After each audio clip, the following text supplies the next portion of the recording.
Actualmente existe un indicador de gran relevancia que nos está prediciendo una inminente recesión económica. Este es el indicador de la curva de tipos, que como podemos ver las últimas semanas ha estado bajando de manera agresiva, aplanando la curva en tan solo un día hasta 16 puntos básicos. Esto es algo que no ocurría desde la crisis financiera de 2008 y desde la crisis de deuda europea de 2011. El gráfico de la derecha sería una curva normalizada, una curva positiva, y la curva en la que estamos entrando ahora sería la curva negativa, que es la que vemos a la izquierda y de la cual vamos a hablar en este vídeo. Estamos ante un acontecimiento de gran relevancia, ya que como vemos suele ocurrir en momentos de crisis o fechas previas a las mismas, que es cuando este indicador llega a mínimos, como pasó en el año 2000, 2008 o 2020. Por lo tanto, en este vídeo vamos a ver el concepto de la curva de tipos, principales razones del aplanamiento de esta curva, las predicciones de la curva de tipos negativa y la predicción de una recesión y el comportamiento futuro de las acciones. Empezamos por el principio, concepto de la curva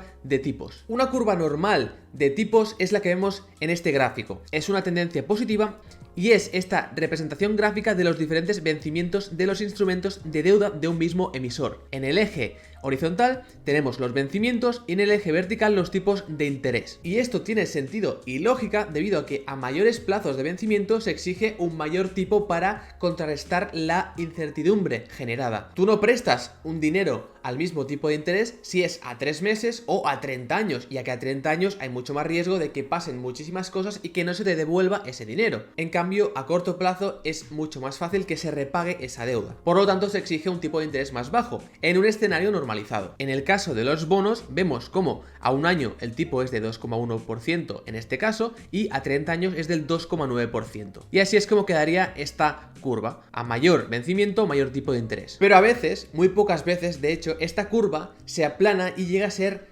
negativa, se invierte y por lo tanto es más caro endeudarse o prestar a corto plazo que a largo plazo. Y esta es la situación en la cual estamos entrando, en la que veríamos una curva negativa como la que vemos en la izquierda. Principales razones del aplanamiento de la curva. ¿Por qué ocurre esto? Porque principalmente los bonos y las letras a corto plazo se ven muy condicionadas por la actuación de la Reserva Federal, de la Fed. En cambio, los bonos y las letras a largo plazo reflejan las expectativas de inflación y las expectativas de crecimiento económico a un futuro mucho más lejano. El principal catalizador que está provocando este aplanamiento de la curva es la inflación a corto plazo. Como vemos, el dato interanual de inflación actual en Estados Unidos es del 7,5%, cuando se esperaba un 7,3%. Es una inflación muy elevada, que no se veía desde los años 80, y que por lo tanto está provocando una gran volatilidad y una gran pérdida de poder adquisitivo en la población. De hecho, en este gráfico extraído de JP Morgan, podemos ver cómo actualmente las cuentas de ahorro no dan casi rendimiento. Esto lo podemos ver en las barras grises, que cada vez son menores, y en 2021 casi no ofrecen rendimiento.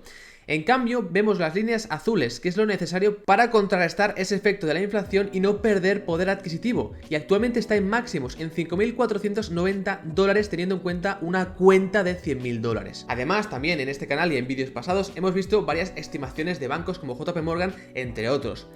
Y muchos esperaban una subida escalada de los tipos de interés como la que pasó en 2018, de hasta poder llegar al 2,50% en el largo plazo. Ahora a corto plazo, al ver esta inflación masiva y tan elevada, se espera que la Fed reaccione de una manera más agresiva y tenga un discurso más restrictivo en cuanto a sus políticas monetarias. Y esto ha provocado que a corto plazo los tipos aumenten de una manera drástica. Por eso, en este gráfico podemos ver cómo los rendimientos de los bonos a 2 años han repuntado de una manera muy rápida, descontando una subida más rápida aún de los tipos de interés por parte de la Reserva Federal. En cambio, los bonos a largo plazo también han visto aumentar su rentabilidad, pero en menor medida que los bonos a corto plazo. Y esto ha provocado un aplanamiento de la curva. Por cierto, espero que te esté gustando este vídeo. Te puedes suscribir aquí debajo activando las notificaciones y dar un gran like para apoyar a esta comunidad de casi 20.000 inversores particulares. Y también recuerda que más adelante te voy a enseñar cómo reaccionan las acciones y el mercado de acciones ante esta inversión de la curva de tipos. ¿Por qué entonces los bonos a medio y a largo plazo subieron menos que los bonos a corto plazo? Esto es debido a que, como hemos visto a corto plazo, se tienen en cuenta las expectativas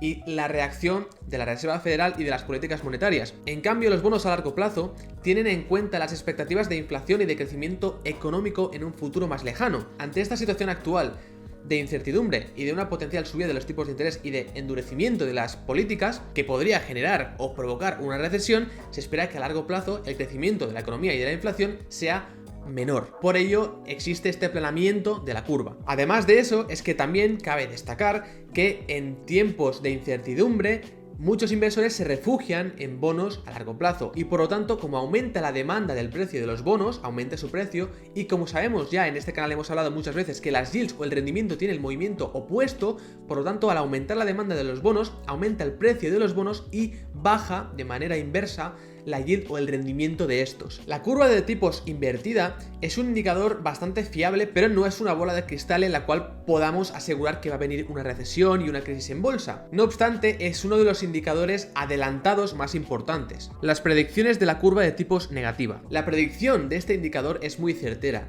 Y siempre que se ha invertido la curva en las últimas décadas, siempre ha habido una recesión posterior. Aquí tenemos el gráfico. Entonces, este gráfico básicamente lo que hace es medir la curva de rendimiento utilizando el diferencial entre los rendimientos de los bonos del Tesoro a 10 años y de los bonos a 2 años, para determinar si la curva de rendimiento está invertida. Como vemos, se dio el caso en el año 2000 y en el año 2008 y en el año 2020. Obviamente, el año 2020 fue más una coincidencia, debido a que en el 2019 a finales ya se estaba prediciendo o se estaba esperando un final del ciclo alcista que llevaba la economía. Y en medio de este ciclo maduro llegó la pandemia y por lo tanto este indicador casualmente también acertó en ese momento. Ahora, con una Fed más restrictiva y con un discurso mucho más cauteloso, estaríamos ante lo que podría ser un final del ciclo económico clásico, en el que se suben los tipos de interés para frenar esa inflación y que por lo tanto después se genera una recesión. Predicción de una recesión y comportamiento de las acciones. También tenemos algo interesante, y es cómo reaccionan las acciones